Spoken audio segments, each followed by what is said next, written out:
how satisfying was it for your character to finally kill Karen? Ooh, they just asked me that over there, and it wasn't necessarily satisfying for Maggie. It was For the audience, it was, but for continue. the audience, maybe it was, but for Maggie, it was a really complicated moment that she ultimately resented a bit because the way it went down is Tom first kills Karen, and then she watches Hal creep over to Karen and expose his love for her, and that was really tough for Maggie to see. And she didn't, she never wants to hurt Hal, and I think she knew in that moment she had to stand her ground in a way that wasn't entirely comfortable.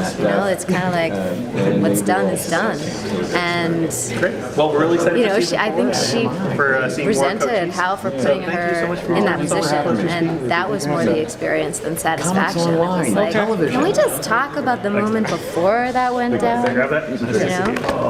Okay. Well, can you give us a hint about what your character is going through now? Here, the whole crew kind of gets split up.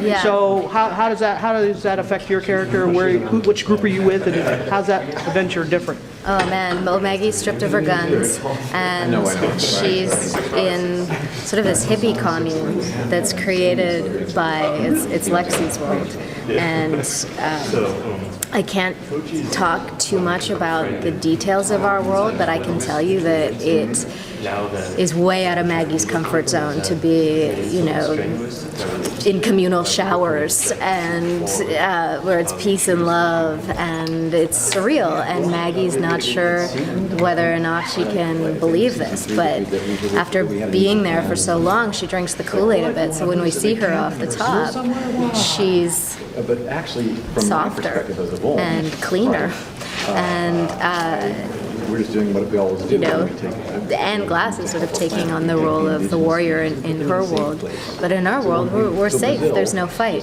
But the cool thing about Maggie is that she never loses her center, and she's typical skeptical Maggie.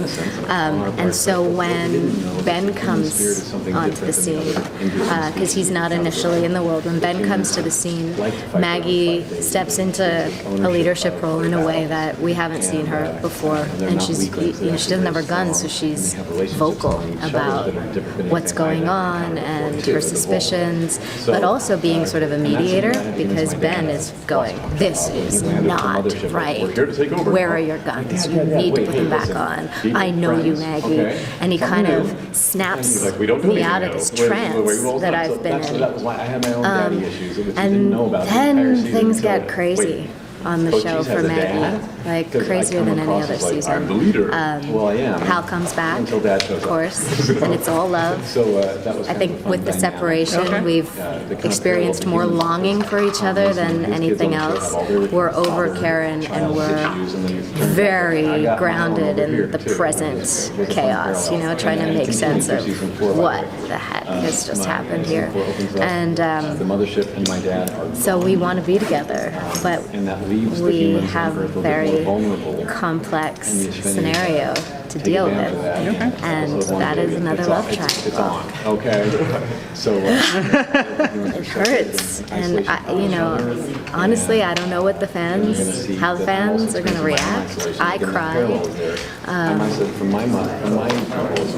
It's tough. It is a tough pill to swallow. It's totally justified, and I can't tease why, but there's a piece that has an enormous influence on Maggie.